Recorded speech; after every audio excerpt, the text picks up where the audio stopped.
কীর্তনকে অর্কেস্ট্রার হাঙ্গামা সাংস্কৃতিক অনুষ্ঠান ভাববেন না, তাহলে কিন্তু আর হবে না। হ্যাঁ কি গো, আমি যে কথাটা বলেছি শুনে আছে সকলে? কি বলেছি বলুন দেখি। এই পাখির বাচ্চা, বলো তুমি কি হতে চাও? অমনি পাখির বাচ্চা শিবকে বিনয় করে বলছে, তুমি আমাকে বিশ্বের মধ্যে বড় কীর্তনিয়া রূপে জন্ম দাও। ওরে বাবা, বড় কীর্তনিয়া হয়ে তুমি কি করবে? না আমি হরি নাম গাইব। বারে বাহ, আমি কৃষ্ণ নাম গাইব। বাহ, তুমি হরি নাম কৃষ্ণ নাম গাইবে, বেশ তো।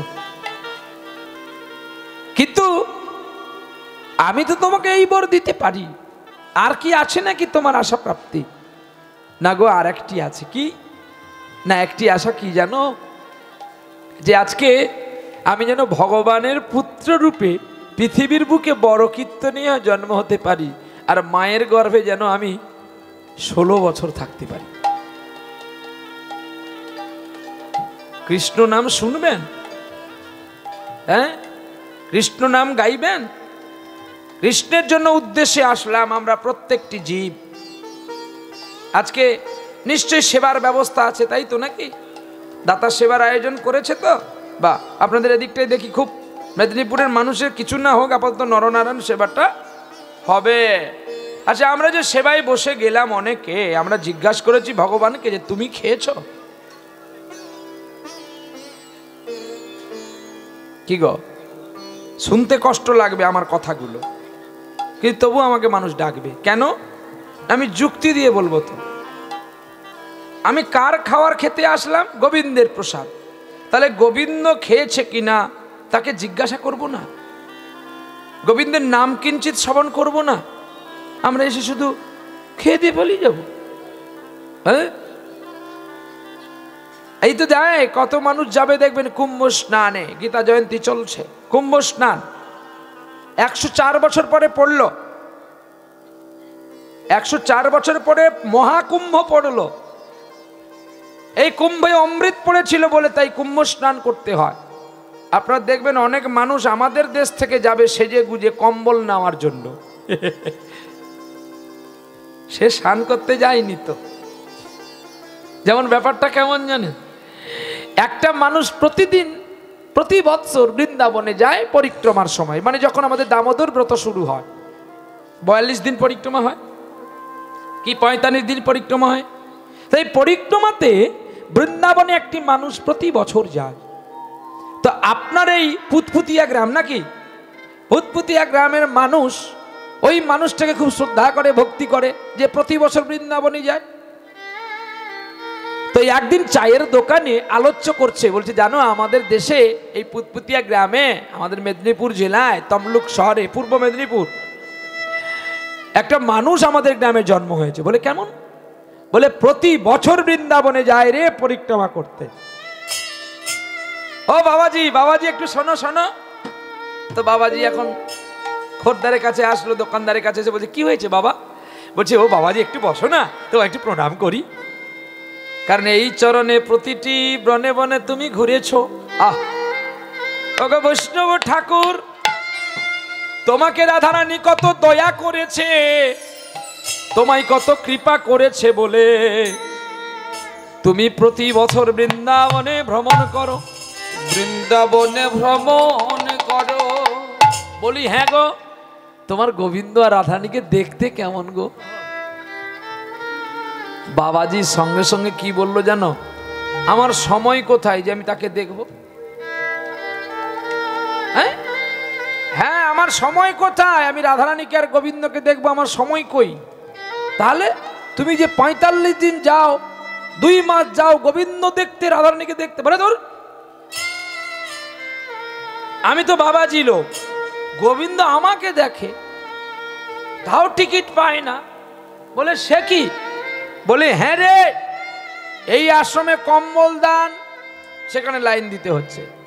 ওই আশ্রমে মুগের ডাল দিচ্ছে, ওখানে দাঁড়াতে হচ্ছে। ওখানে ব্ল্যাঙ্কেট দিচ্ছে, সেখানে দাঁড়াতে হচ্ছে।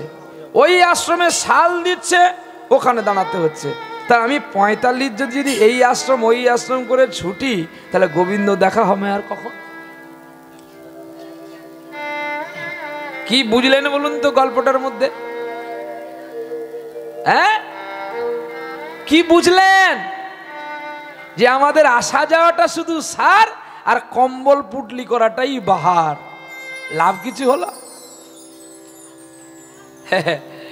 এই জন্য বলে কৃষ্ণ নাম এত সহজ নয়। কৃষ্ণকে পেতে গেলে অনেক কষ্ট করতে হয়।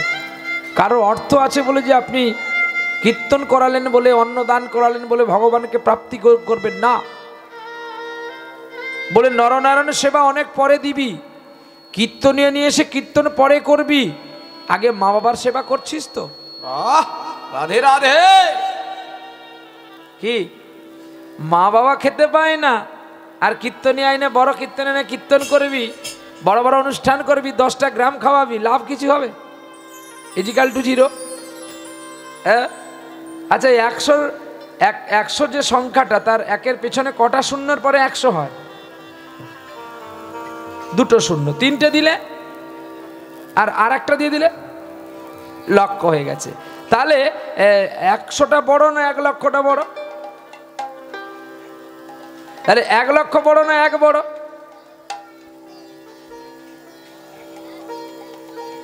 1 লক্ষ বড় সংখ্যা না 1 সংখ্যা বেশি বড়? 1 লক্ষটা বড় না 1 বড়?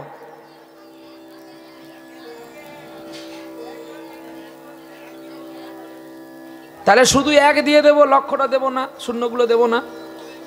দামি কে? কাকা শুনে ফেলেছে ক্যাসেটটা। এইবারে চিন্তা করুন, আমরা এই জগতে পুত্র সন্তান রূপে সকলে শূন্য, 1 হচ্ছেন বাবা মা, 2টি দেহ একত্র হয়ে 1 হয়েছে। তাহলে ওই 1টা যদি না থাকে, আপনি যত শূন্য রাখুন না কেন সংখ্যার স্বভাব পাবেন। তাহলে ইজিক্যাল টু 0। তাহলে 1ই বড়। তাহলে আসল ব্রহ্ম হলো বাবা মা। বাবা মার সেবা সাধন ভজন না করলে তুমি যতই কীর্তন করো আর যত বাবাজি সাজো, তোমার লাভ কিছু হবে না। এবারে সেই ছেলেটা জন্ম নিয়েছিলেন, ওই পাখির বাচ্চা গোবিন্দের ঔরসে জন্ম নিয়েছিলেন দ্বৈপায়ন শ্রীকৃষ্ণ বেদব্যাসের পুত্র রূপে। কীর্তন শোনার আগে কীর্তনে আসনটা তৈরি করুন, তারপর তো কীর্তন শুনবেন। চললেন কোথায় না, সেই পুত্র জন্ম নিলেন এক মহাসমুদ্রের জলে। আর সেখানে একজন ভক্তির শ্রদ্ধার মা তাকে জন্ম দিয়েছিলেন 16টা বছর গর্ভে রাখার পর। তাও কিন্তু মাতৃদ্বার দিয়ে প্রসব হয়নি, ছেলেটা জানুদেশ দিয়ে, উলঙ্গ নয়, কৌপিনী পরে। ছেলেটার নাম হলো শিলপাদ শুকদেব গোস্বামী। এই শুকদেব গোস্বামীর বাবার নাম হচ্ছে বেদব্যাস ঠাকুর। ওই ব্যাসদেব পুত্র হলেন শুকদেব গোস্বামী। তিনি কাকে হরিকথা শুনিয়েছিলেন? কাকে গো? পরীক্ষিতকে, তাই তো? ঠিক তো নাকি? ঠিক অ্যান্সার তো না? ভয় লাগছে? ঠিক। তাহলে পরীক্ষিতকে যে হরিকথা শুনিয়েছিল কিসের জন্য? কি সাপ? খরিস? ব্রহ্ম সাপ। সাপটার নাম কি? তক্ষক। বলে মনে আছে খোকা, তুমি লাইনে থাকো বলে সবসময় বলতে পারো, আমরা একটু লাইনে দূরে থাকি বলে মনে থাকে না। এই তো, আর কি? আমার কাজ আপনাদের ভালোবাসা। আমার কাজ এই নয় যে আমি কীর্তনীয় হয়েছি বলে আপনাদের আঘাত করব, এটা নয়। কিন্তু যেটা সম্মানের জায়গা সম্মান দেব, যেটা সম্মানের জায়গা নয় আমি আপনাদের বিচ্ছলিত না করে বলে দেবো এই জায়গা থেকে এই জায়গায় চলে আসুন, কিন্তু অপমান করব না। বলে দেবো এই জায়গায় থাকতে নেই, এই জায়গায় ফিরে আসুন। সেটা আপনাদের ব্যক্তিগত ব্যাপার, আপনি আসবেন কি আসবেন না সেটা আপনার ব্যক্তিগত ব্যাপার, কিন্তু আমার করণীয়টা আমি বলে যাব নাকি বাবা? এইবারে সেই শিলপাদ শুকদেব গোস্বামী তাকে অভিসম্পাদ থেকে মুক্তি দেওয়ার জন্য হরিকথা শুনিয়েছিল। তার ব্রহ্ম সাপ ছিল, তক্ষক দংশনে মৃত্যু হবে। শ্রমিক মুনির পুত্র তাকে অভিশাপ করেছিল, তাই সিংহীর অভিশাপে তিনি তক্ষক দংশন থেকে মুক্তি পাওয়ার জন্য হরিবাসর করেছিলেন। আচ্ছা, আপনাদের কি কোনো সাপ কামড়েছে যে আপনার হরিকথা শুনতে বসবেন? আপনাদেরও কামড়েছে গো। এই দেখো কি কথা হচ্ছে গো।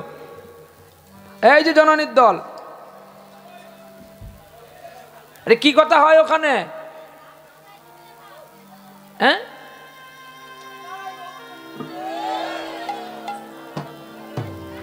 যদি আপনারা কথা বলবেন তাহলে মাইকের কাছে আসুন, আর নাহলে আমি যে বলছি আপনারা একটু শুনুন মন দিয়ে। আপনারাও কথা বলবেন, আমরাও কথা বলবো, লাস্টে কি হবে জানো? টাইম পাস হবে, কিন্তু লাভ আপনারও হবে না, তো আমারও হবে না। আপনারা বলবেন তুমি তো টাকা নিয়ে চলে যাবে, টাকা তো ম্যাথরও রোজগার করে না, নাকি ভুল বললাম? তাহলে আমি কি শুধু টাকার জন্যই ছুটে এসেছি? আমি এসেছি কেন? আমাকে কেন এনেছেন? যে আপনারা যেটা জানেন না আমি জানিয়ে দিলে আপনারা জেনে যাবেন। অচল পত্র সচল যাতে হয়, অন্ধকার থেকে আলোর পথে আপনারা আসতে পারলে তবেই তো আমার প্রচারকটা সার্থক। নিতাই গৌর হরি বল, হরি বল। কেউ কথা বলবেন না, একটু ভক্তি করে শুনুন। তাহলে আমাদেরও সাপ কামড়েছে বলে কিন্তু আমরা এই জায়গায় উপবেশন করেছি। সাপটির নাম কি? গীত গোবিন্দ দেখবেন, আর দেখবেন রামচরিতমানস, যে আমাদের কি সাপ দংশন করেছে। সাপটির নাম হলো সংসার সর্প। আমরা প্রত্যেকটি জীব সংসারে ডুবে আছি। কেউ বলবেন আমি শান্তিতে আছি? হ্যাঁ, যে রাজা সেও বলবে হাম ভি বড়ি কষ্টি হতে হুঁ, আর যে মধ্যবিত্তি সেও বলবে আমারও কষ্ট দুঃখ আছে। যার 20 বিঘা জায়গা সেও বলবে গরিব মানুষ। হ্যাঁ, আর যার নাই সে তো এমনিতে বলবে আমি ভিখারি মানুষ। যেমন আমাদের সম্প্রদায়ের মধ্যে সবচেয়ে স্ট্যাটাস বেশি উনার, আর উনি লোকের কাছে কি বলে জানেন? আমি গরিব মানুষ। হ্যাঁ, এত দেওয়ার পরে যখন তুই বারবার গরিব বলবি, ভগবান যখন তোকে গরিব করাবে তখন ঠিক বুঝতে পারবি। কি গো, বলতে হয় এই কথা? কেন বলবো? ঈশ্বর দিয়েছে, আমি পেয়েছি, তাই ঈশ্বর দেওয়ার পরে আরো তোর লোভ, বলবি গরিব। হ্যাঁ, আর বলবি না। চুপ কর। আমি বললি বলে তোরাও বলবি নাকি? এই তোর কে হয়? হ্যাঁ বাবা, কি ভাই একটু বল বল বল।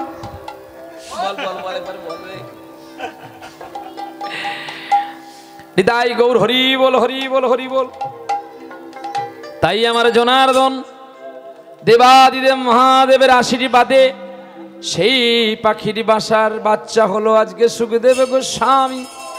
তাই আমাদের এই সংসার রূপ তক্ষক আমাদের প্রতিটা মুহূর্তে যন্ত্রণা দেয়, কষ্ট দেয় বলে, তাই আমরা হরি কথা শুনতে যাতে আমরা একটু শান্তি পাই। তাহলে হরি কথা শুনতে গেলে কি উঁচু আসনে বসতে হয়? কি গো, যিনাদের পায়ের প্রবলেম আছে, যিনারা বয়স্ক মানুষ, তিনারা না হয় উঁচু আসনে বসবে। তাহলে আপনারা কেন উঁচু সিংহাসনে বসেছেন? আপনাদের কি সবার পায়ের প্রবলেম হয়ে গেছে? কি গো, উঁচু আসনে বসলে কি হয় জানে? অহমিকা হয়। আমি কিন্তু আপনাদের বলছি না, মানে যেটা সত্য আমি সেটাই বলছি। আগে বলে গেছি, কিন্তু আমি আপনাদের ঘৃণা করব না বা আঘাত করব না, আমি শুধু পথটা বলে দেব। এবার যাদের অসুবিধা তারা নয় উঁচু সিংহাসনটাই বসবেন, কিন্তু যাদের অসুবিধা নয় তাহলে আপনারা কেন উঁচুতে বসবেন? কি নাকি বাবা ভুল বললাম? এটা সিদ্ধান্তের কথা। তাই আমরা এই হরি কথা শুনতে বসেছি। তাহলে হরি কথার প্রবর্ত মালিক হলেন চৈতন্য মহাপ্রভু। গাও গাও, উনুনে কড়াই দিলে আর কড়ার মধ্যে যদি চিনি দিয়ে দেন, সে যেমন গরম পেলে গলে যায়, যেমন লবণও দিলে লবণ গলে যায়, কি গো? গরম কড়াই যদি আপনি লবণ দেন লবণও তো গলে যাবে, কি গো? হ্যাঁ, লবণ গলে না? আরে গরম কড়াতে যখন লবণ দিতে লবণ কি হয়, জল হয়ে যায় তো নাকি? হ্যাঁ, কি গো, জল হবে তো? লবণ জল হয়? হ্যাঁ, কি গো, কি বললাম আপনারা বুঝেছেন? সবাই বুঝেছেন? কথাগুলো শুনেছেন? হবে না, এটা কীর্তনের পরিবেশ নয়।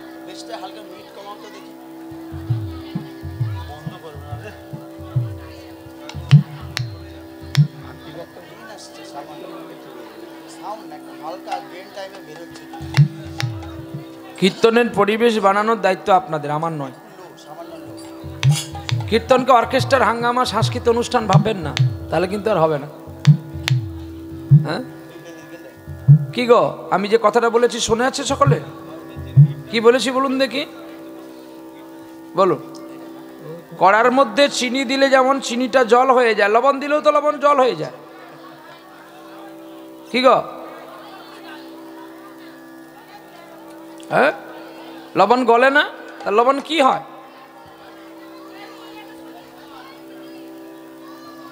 ও, লবণ তাহলে গলে না। ফটকিরি দিলে বলে সেটা টেস্ট করিনি, তাই তো নাকি? তাহলে এক চিত্ত না হলে ফটকিরিটাই পাবেন, চিনি আর পাবেন না। এটাই জানবেন, চিনি চি যুক্ত নি। চিনি কি তাকে আমি যে তার কথা শুনবো?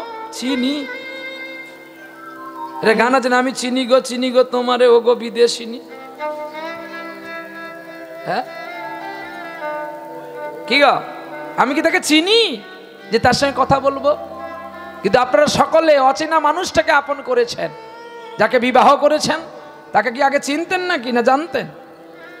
হ্যাঁ, কেউ ভালোবেসে বিয়ে করেছে, ভালোবাসার কথা এখন গুলি মেরে দাও, ভালোবাসার কথা ভুলে যাও। কিন্তু বাবা মা যার হাতে তুলে দিয়েছে, তুমি কি তাকে চিনতে? নিশ্চয়ই না। তাহলে যাকে চেনো না তাকে যদি পরকে আপন করে নিতে পারো, কিন্তু যে তোমাকে পৃথিবীতে পাঠালো তার জন্য তুমি কি করলে? এই জন্য বলছে চি যুক্ত নি, একসঙ্গে হলে চিনি। এই জন্য চিনি জলে দিলে বা চিনি উনুনে দিলে, যেমন উনুনে জ্বলে ওঠে, দেখবেন নেভানো উনুনে যদি একটু চিনি ফেলে দেন জ্বলে উঠবে, নুন দিলে ফটফট করে ফাটবে।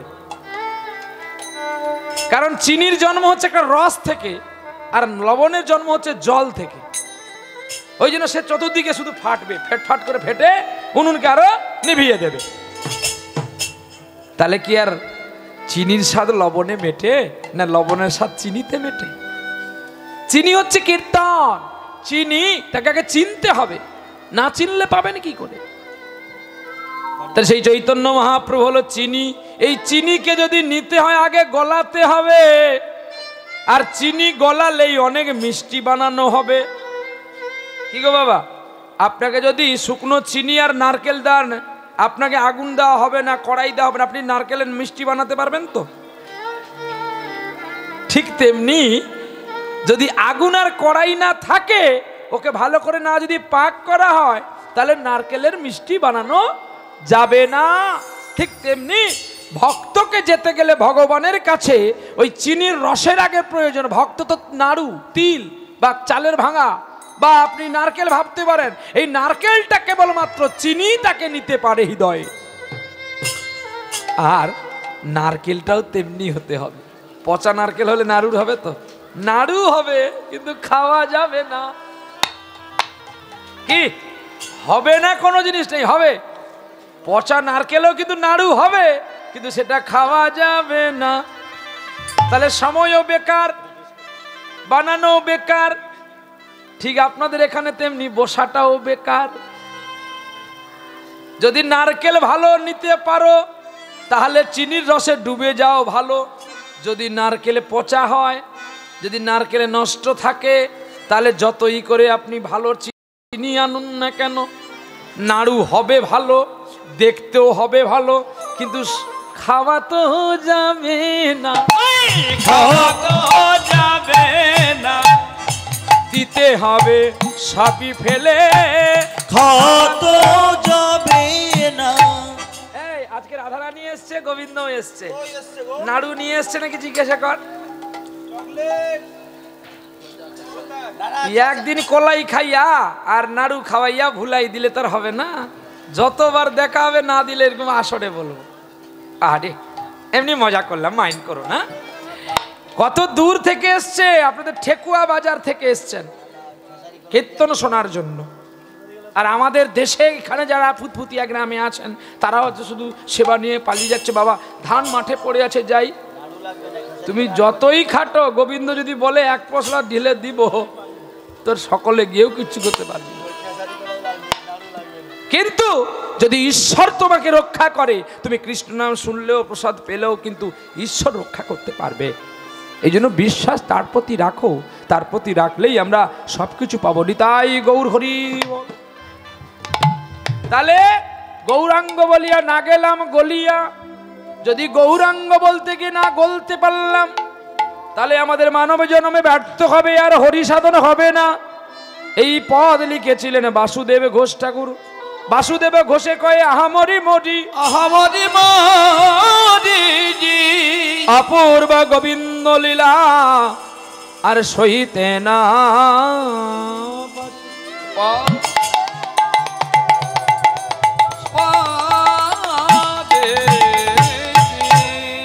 এই ক্লাব কেমন জানিস তো, না ডিউটিতেও বিল আছে। এই ক্লাবে না ডিউটিতেও বিল আছে। বেশি ডিউটি করতে যাব কেন, বিল তো পাস হয়ে গেছে। হ্যাঁ, খাটলেও পাবো, না খাটলেও পাবো। নাম হয়ে গেছে যে প্রহ্লাদের দল। মরবি একদিন তোরা, আমি মরবো না। আরে আমি কাশ্মীরি আপেল, আমি মরলেও লাখ টাকা, বাঁচলেও লাখ টাকা। মরবি তোরা এ দল থেকে যে দলে যাবি, তখন গুতন খাবি। এর জানতে হবে, মেহনতি করে নাও, মেহনতি করো। কষ্টের আরেক নাম করুণা, করুণার আরেক নাম দয়া, আর দয়ার আরেক নাম হচ্ছে প্রেম। আর প্রেম পেলেই তাকে পাবে। এত সহজ বস্তু নয়। এই জন্য কৃষ্ণ নাম এত কঠিনতম আর এত শুদ্ধ সহজ যে যে ডুবেছে সেই মরেছে, যে ডুবে না সে বুঝতে পারবে না। তাই গৌর হরি বল। চলো আজকে আমরা মেদিনীপুরের লীলা আস্বাদন করব, ভক্তপ্রভু শ্যামানন্দের কথা। আমি আপনাদের কষ্টও দেব না, আপনাদের যন্ত্রণাও দেব না। আপনারা যে কথা বলতে পারেন, যে ঘুমিয়ে যেতে পারেন, কিন্তু আমার টাইম হয়ে গেলে তো আমি নাকি।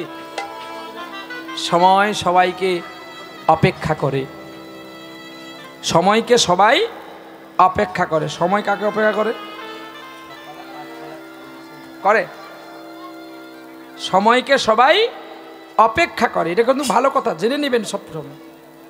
আমরা প্রত্যেকটি মানুষ সময়টাকে অপেক্ষা করি, কিন্তু সময় কাকে অপেক্ষা করে? কাউকে করবে বাবা? তাহলে এটা জানতে হবে, আমার দাম বেশি না সময়ের দাম বেশি? সময়ের দাম বেশি, কারণ সময়টাকে তো সবাই অপেক্ষা করে। দেখবেন এত বড় বড় ট্রেন চলছে, সময়ে চলছে। এত প্লেন চলছে, সময়ে চলছে। তাহলে কাকে লক্ষ্য করছে? সময়টাকে। কিন্তু এতজন যাত্রী কাকে লক্ষ্য করছে? সময়টাকে। এই সময় আমার প্লেন আছে, এইটা পেরিয়ে গেলে কিন্তু আমার প্লেনের টিকিট বেকার। তাহলে সময়টার কত দাম? কে বলেছিল? বলেছিল কে জানেন? Doctor APJ Abdul Kalam. এটা মুসলমান ঘরের ছেলে। আর কে বলেছিল? বিদ্রোহী কবি কাজী নজরুল ইসলাম। আর আজকে যে সঙ্গীত, এই যে ভাব সঙ্গীত, এই সঙ্গীতের আমরা প্রাধান্য পেলাম। কীর্তনের যে রস, রাগ, এই রাগকে উদ্ভিদ করেছিলেন নরোত্তম ঠাকুর। আহা, নরোত্তমের মতো এত কষ্ট সাধন কেউ করতে পারবে না। বলে কেন? না, তিনি রাজার ছেলে, কৃষ্ণনন্দ রাজার ছেলে। বাড়ি কোথায়? বাংলাদেশে। আহা, সেই বাংলাদেশের ছেলে ঠাকুর নরু নরোত্তম হলো। পদ্মা নদীর জলে চান করতে তার কালো বর্ণ গিয়ে গৌর বর্ণ হয়ে গিয়েছিল। নিতাই গৌর হরি বল, হরি বল। কৃষ্ণানন্দ রাজার পুত্র খেতুড়ি গ্রামে জন্ম নিয়েছিলেন। আর সেই বাংলাদেশ ছেড়ে তিনি কৃষ্ণ প্রেমে এত পাগল হয়ে গেলেন, নদিয়ায় গৌরকে খুঁজে পেলেন। কিন্তু কোথায় যাব কিছু না পাইয়া ওরে বৃন্দাবনে চলে প্রভু কাঁদিয়া কাঁদিয়া কাঁদিয়া কাঁদিয়া হেতায় আসি নরোত্তম ডুব দিল গুরুর চরণ তলে। গুরুর চরণ তলে গুরুর নাম লোকনাথ জানো সকলে মিলে। সকলে মিলে গুরু কৃপা হয় না ফিরাইয়া দিল। ফিরাইয়া দিল ওরে ঝোপের আড়ালে গুরু একদিন মল ত্যাগে করেছিল। ত্যাগ করেছিল গুরুদেবের মল ত্যাগ নরোত্তম দেখে। নরোত্তম দেখে ওরে গুরুদেবে চলে যেতে মল সারা গায়ে মাখে। সারা গায়ে মাখে ওরে মল রে তোর কত ভাগ্য আমি গুরুদেবের চরণ পেলাম না।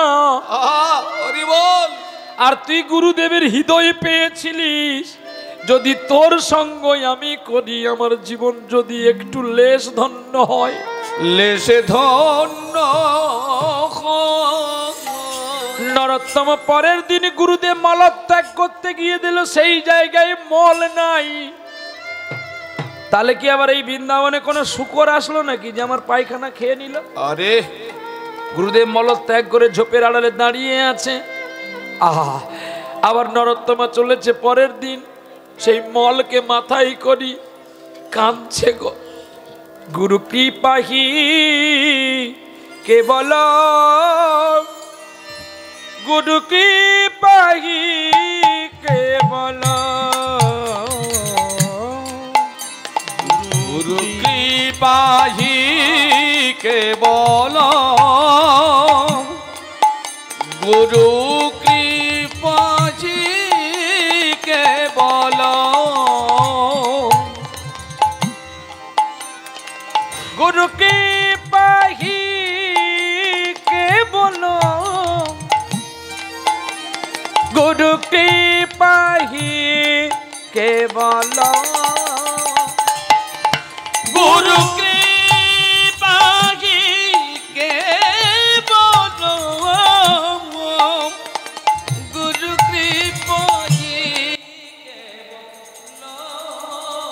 গুরু কৃপাহি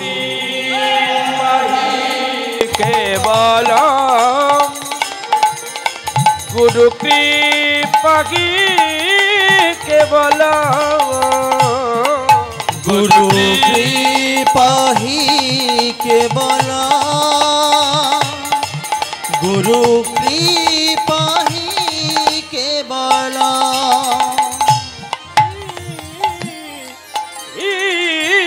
কেবল কেবল গুরু কৃপাহি কেবল গুরু কৃপাহি কেবল। প্রণাম গুরুদেব প্রণাম। পায়খানাকে প্রণাম করছে। লোকনাথ বলে এ যদি পায়খানাকে প্রণাম করে তাহলে আমাকে পেলে কি হবে? আহা এই নরু ফেল ওই পায়খানাটা ফেল আগে। আহা নরু পায়খানাটা ফেলে দিয়েছে আস্তে করে রেখেছে। তুই জানিস এতে কত নোংরা বীজাণু লুকিয়ে আছে? এই নোংরাটা তোর শরীরে গেলে তুই যে মরে যাবি। গুরুদেব যে দেহ গুরু কৃপা পায় না, যেই দেহ গুরু দীক্ষা হয় না, তাহলে এ দেহ কি আর বেঁচে আছে? এ অনেক আগেই মরে গেছে। এই পদ্মা নদীর জলে নয় যমুনার জলে চান কর, আমি তোকে দীক্ষা দেব, কথা দিলাম। আহা নরুর মনে কত আনন্দ। আর যেই যমুনার জলে পবিত্র জলে চান করলো লোকনাথ প্রভু তাকে দীক্ষা দিলেন। আর দীক্ষা দেওয়ার পরে গোবিন্দর সেবার দায়িত্ব দিলেন নরোত্তমকে। আর নাম দিলেন ভক্ত নরোত্তম। নরু থেকে নরের উত্তম নরোত্তম। যেটা নরেরা কোনো পারে না সেটা তুমি করেছিলে। তাই একদিন রাধা গোবিন্দর কুঞ্জের ভেতরে কে যেন কৃষ্ণ কথা বলছে। আর সেই কথা শুনতে গিয়ে এদিকে দুধের পাত্র বসিয়েছে, ক্ষীর বানাবে। আর কান পেতে শুনছে গোবিন্দের কথা। হঠাৎ করে দুধ উতলে পড়ছে, গন্ধ এলো, ছুটে গিয়ে ভক্ত নরোত্তম কিছু না পাইয়া ওই পাত্রকে হাতে ধরেছিল, হাতে জ্বলে গেল, কিন্তু তবুও নরোত্তম মাটির বাড় মাটিতে ফেললো না। আরে হাতকে লুকিয়ে রেখেছে, গুরুকে দেখাবে না। গুরুদেব বলছে, ওরে নরুরে, আমার পিঠে একটু তৈল মর্দন করে দে না, আমি গঙ্গায় স্নান করতে যাব। স্নান করতে যাব। যখন নরু হাত বের করছে না, উত্তরের ভেতরে রেখেছে হাতে খানি।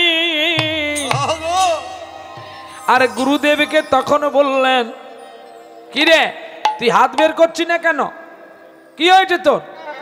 তখনই বলছে, গুরুদেব আমাকে মাফ করে দেন।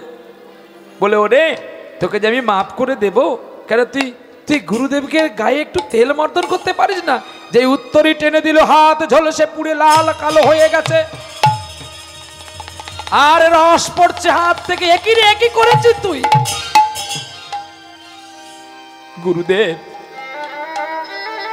গুরুদেব গো, আমি কৃষ্ণ কথা শুনতে গিয়ে, হরি কথা শুনতে গিয়ে দুধের পাত্র থেকে দুধ উতলে পড়েছিল উনুনে,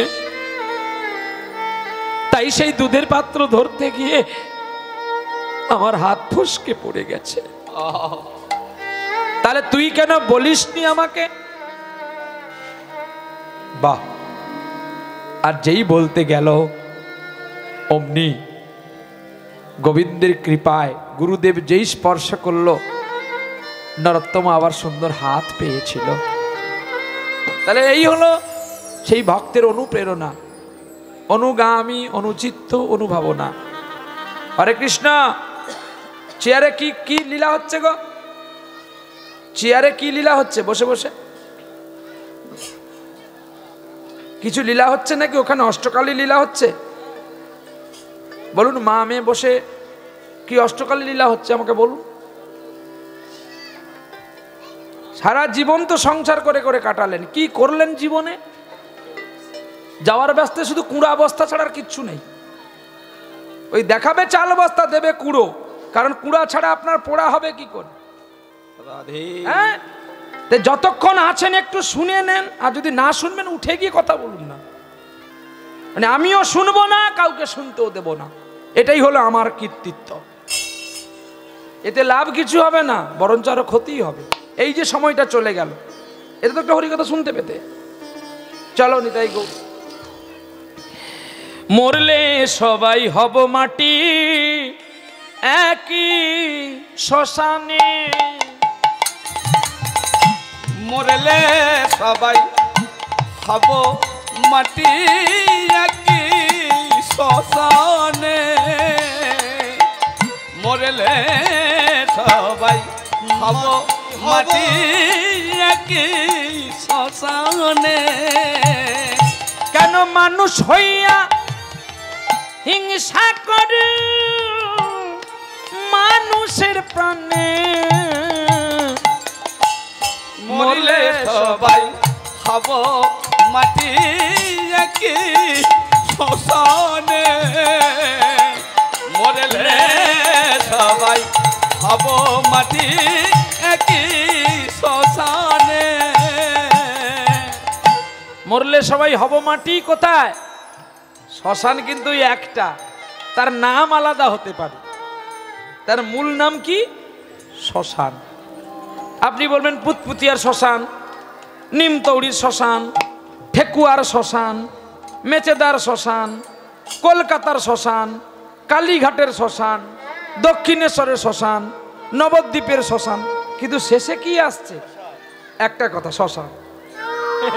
তাহলে মরলে সবাই হব মাটি, একই শ্মশান। ওরে মানুষ হয়ে কেন হিংসা করো ওই মানুষের প্রাণে? মরিলে সবাই হব মাটি, একই শ্মশানে। মরলে একদিন মাটি হব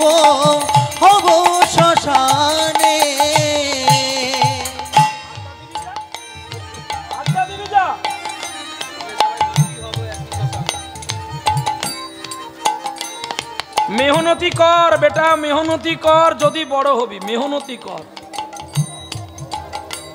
এখানে ওখানে না মুখ গুজে সেবাই মুখ গুজ, মানে যেখানে শিখবো, যেটা করলে আমি বাঁচবো সেটাকে লক্ষ্য কর, তাহলে বড় হতে পারবে।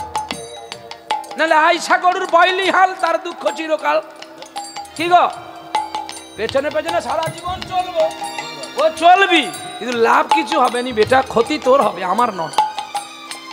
মরলে সবাই হব মাটি একই শ্মশানে, মরলে সবাই মাটি হব একই শ্মশানে।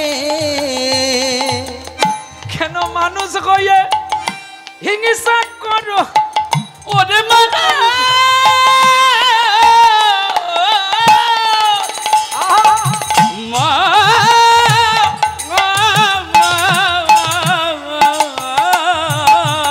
আরে মানুষ হয়ে দিছে না ব্যথা মানুষের প্রাণে, মরিলে সবাই হব মাটি নাকি শ্মশানে, মানুষ হয়ে দিছে না ব্যথা মানুষের প্রাণে। ওরে রক্ত মাংস গড়া দেহ এই তো মানব জনম,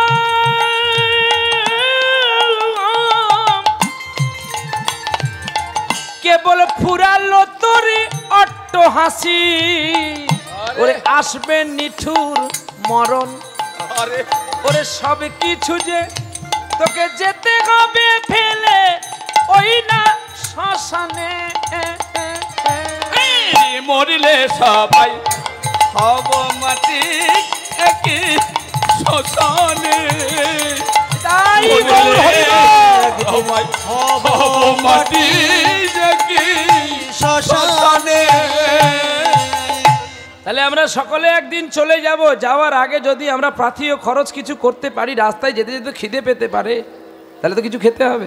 যেমন একটা ছোট্ট কথা, আপনারা কলকাতা যাবেন কিছু কেনাকাটার জন্য, তাহলে কিছু কেনাকাটার জন্য পয়সা নিয়েছেন, বা আপনারা গঙ্গা স্নানে যাচ্ছেন, কলকাতাতে মকর সংক্রান্তিতে সাগরে যাচ্ছেন গঙ্গা স্নানে, তাহলে এখান থেকে যদি আপনারা গাড়ি ধরেন, আপনাদের ওই নিমতৌড়ি না কি বলে, ওখানে গিয়ে গাড়ি আপনাকে চেঞ্জ করতে হবে। আর যদি এখান থেকে ডাইরেক্ট গাড়ি যায় কলকাতা, তাহলে তো কোনো চিন্তা নেই, কলকাতা থেকে ডাইরেক্ট ট্রেন ধরলেই একদম কাকদ্বীপ, আর কাকদ্বীপ থেকে ঘুরলেই তো পেটুয়া ঘাট, আর ঘাট থেকে পেরোলেই তো সাগর। তাহলে এই জায়গাটা যাওয়ার জন্য আপনার পয়সা আছে, কিন্তু ফিরে আসার জন্য পয়সা আছে, কিন্তু রাস্তায় যদি একটা চা খান তার পয়সাটা তো নিতে হবে না কি বাবা? না আপনাকে কেউ চা দেবে? কেউ দেবে না। হ্যাঁ দেবে, যদি ভিক্ষা করেন দেবে, তবে ভিক্ষা করলে কে কখন দেবে? তখন ওই ভিক্ষার জন্য যদি গাড়ি ছেড়ে দেয় তখন চাও গেল আর গাড়িও গেল। ঠিক তেমনি আমাদের রাস্তায় চলতে গেলে কখনো মৃত্যু হবে এটা তো কেউ গ্যারান্টি দিতে পারে না। তাই আমাদের পাথেয় খরচ কিছু করতে হয়, সেই খরচটা হচ্ছে কৃষ্ণ নামের পুণ্য ফল। যদি আমরা কিছু পুণ্য করি তাহলে আমরা ভগবানের কাছে গিয়ে বা যমলোকে গিয়ে আমরা বলতে পারবো যমরাজকে যে আজ আমরা এই পুণ্য করেছি, তুমি দেখো। তাহলে চলো আমরা সেখানেই যাব। কৃষ্ণ পূর্ণ করতে গেলে গোবিন্দের নাম সঞ্চয় নিতে হবে। আমরা এই কলাইকুণ্ডা যাব। কলাইকুণ্ডা বোধহয় এখান থেকে অনেকটা পথ না? খড়গপুর কলাইকুণ্ডা কত পথ? হ্যাঁ, আপনাদের এই ভূমিতে যে কত বীর এসেছে সেটা আপনারাই জানেন না, আপনারা নিজেরাই জানেন না কোন ভাঁড়ের দধি কত টাকায় বিক্রি হয়। হ্যাঁ কি গো, মেচেদাতে একটা দই কোম্পানি আছে, মেচেদাতে একবার খেয়েছিলাম, জীবনে তো কোনোদিন দই খাইনি গলার ভয়ে, একবার খেয়েছিলাম, বরে বাপ রে বাপ, দইয়ের বাচ্চা দই। তাহলে মেদিনীপুরের যে দই, মেদিনীপুরের যে দধি কতটা দামি সেটা কে জানবে গো? গোয়ালা জানবে? কে জানবে? যে সেবা করবে, যে দইটাকে খাবে সে গোয়ালার নাম করবে নাকি না? ভুল বললাম? তাহলে আমি দধি, আপনারা খাবেন, খেলে তো বলবেন যে দধিটার স্বাদ ভালো কি মন্দ। আপনি রসগোল্লাকে জিজ্ঞাসা করবেন তো যে রসগোল্লা তোর স্বাদ কেমন রে, রসগোল্লা কি বলবেন জানেন? আমার স্বাদ কি আমি জানি? আমার স্বাদ যে খায় সেই জানে। ঠিক তেমনি ভক্তকে হতে হবে সেবাকারী। শুধু শুধু খাবে, শুধু খাবে, এটা তার লক্ষ্য। আর প্রচারকের লক্ষ্য ভক্ত যত খাবে প্রচারক ততটা দেওয়ার চেষ্টা করবে। নিতাই গৌর হরি বল হরি বল। আপনারা যদি আমাকে ডেকে এখানে বাজার সেখানে বাজার বসান তাহলে আমার মন ভালো থাকবে? আমি শুধু ঠাকুরকে বলবো, ঠাকুর তাড়াতাড়ি ঘুরিয়ে দে না রে, ঘুরিয়ে দে না রে, তুই ঘুরলে আমি বাঁচবো, একটু ঘুরিয়ে দে না রে। আরে তুই ঘুরলে আমি ঘুরবো, ঘুরিয়ে দে না রে। না না, আমিও ঘুরবো, তুই ঘুরলে আমিও ঘুরবো, তুই একটু ঘুরিয়ে দে তাহলে আমি বেঁচে যাই। কি এই জন্য ভক্তকে বলতে হয় কেমন জানো? ভক্তকে হতে হয় চাতক পাখি। পাখি যেমন চাতকের ন্যায় তাকিয়েছে কখন বৃষ্টি বরিশন হবে, ভক্তকে তেমনি চাতক পাখি হতে হবে যে কখন আমরা একটু হরি কথা কৃষ্ণ কথা জীবনে আস্বাদন করবো। নি তাই গৌর হরি বল। মেদিনীপুরের অন্তর্গত কলাইকুণ্ডা নাম, ভাইরে কলাইকুণ্ডা নাম। মেদিনীপুরের অন্তর্গত কলাইকুণ্ডা নাম, আরে কলাইকুণ্ডা নাম। কৃষ্ণ প্রসাদ ব্যক্তি ছিল স্ত্রী দুরিকা দেবী নামে গো, দুরিকা দেবী নাম। আরে কৃষ্ণ প্রসাদ ব্যক্তি ছিল তার স্ত্রী দুরিকা দেবী নাম গো, দুরিকা দেবী নাম। ওই রাজ্যটা তৎকালীন দিনে কিন্তু যে কলাইকুণ্ডা তৎকালীন দিনে বাংলার বুকে ছিল না, তৎকালীন দিনে উড়িষ্যা রাজ্যের মধ্যে ছিল। আর ওই জন্য বলা আছে উড়িষ্যার অন্তর্গত দণ্ডেশ্বর বীর বাহাদুরপুর গ্রাম। কিন্তু সিদ্ধান্তে আছে কটকের কাছে একটি গ্রাম আছে যে গ্রামটির নাম উড়িষ্যা দণ্ডেশ্বর বীর বাহাদুরপুর গ্রাম। আর সেই বীর বাহাদুরপুরে জমিদার কৃষ্ণপ্রসাদ মণ্ডল, স্ত্রীর নাম দুরিকা দেবী। তারা স্ত্রী পুত্র তাদের কোনো হয়নি বলে তাই বাড়ির মানুষ পাড়ার মানুষ সকলে মন্দ কথা বলে বলে তাই তারা স্বামী স্ত্রী দুজনে জগন্নাথের কাছে ভিক্ষা চেয়েছিল। অনাথের নাতি তুমি প্রভু দয়াময়, প্রভু দয়াময়। অনাথের নাথ তুমি প্রভু দয়াময়, প্রভু দয়াময়।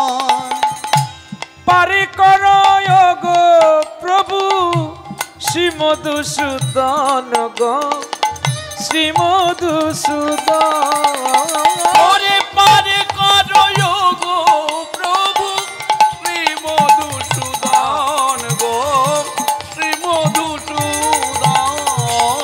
উড়িষ্যার অন্তর্গত দণ্ডেশ্বর বীর বাহাদুরপুরে যে কৃষ্ণপ্রসাদ আর দুরিকা দুজন স্বামী স্ত্রী ছিল, তাদের কোনো সন্তান সন্ততি ছিল না বলে জগন্নাথের কাছে ভিক্ষা চেয়েছিল। জগন্নাথ স্বামী নয়নে পথগামী।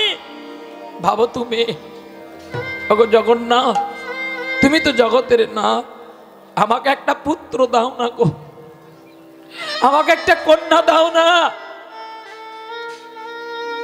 আমরা চলে গেলেও যেন সে তোমার নাম গান গাইতে পারে। দয়াময়, শতপুত্রের নাহি প্রয়োজন, এমন একটি পুত্র আমাকে দাও, আমি চলে গেলেও যেন হা কৃষ্ণ বলে তোমার জন্য কাঁদতে পারি। আরে আর 5 বারি ভিক্ষা করে এনে যেন তোমায় সেবা দিতে পারে। তোমায় সেবা দিতে পারে গো। গোবিন্দ দেখলেন স্বামী স্ত্রী দুজনের একই বার্তা আর একই চোখে জল, একই ভক্তি। তুমি মঙ্গলময় গিরিধারী, গিরিধারী, গিরিধারী, মঙ্গলময় গিরিধারী, গিরিধারী, গিরিধারী,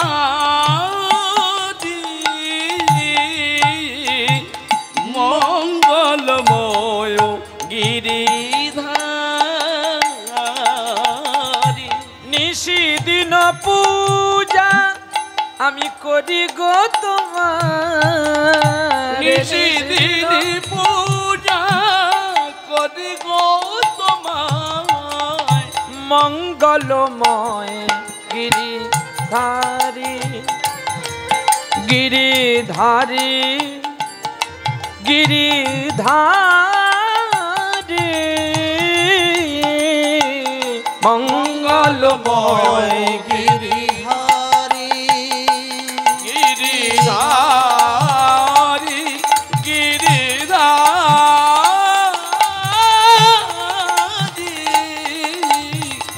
মঙ্গলময় গিরিধারি। প্রাণের পদ্ম দিলাম শ্রীচরণে, প্রণাম জানাই আমি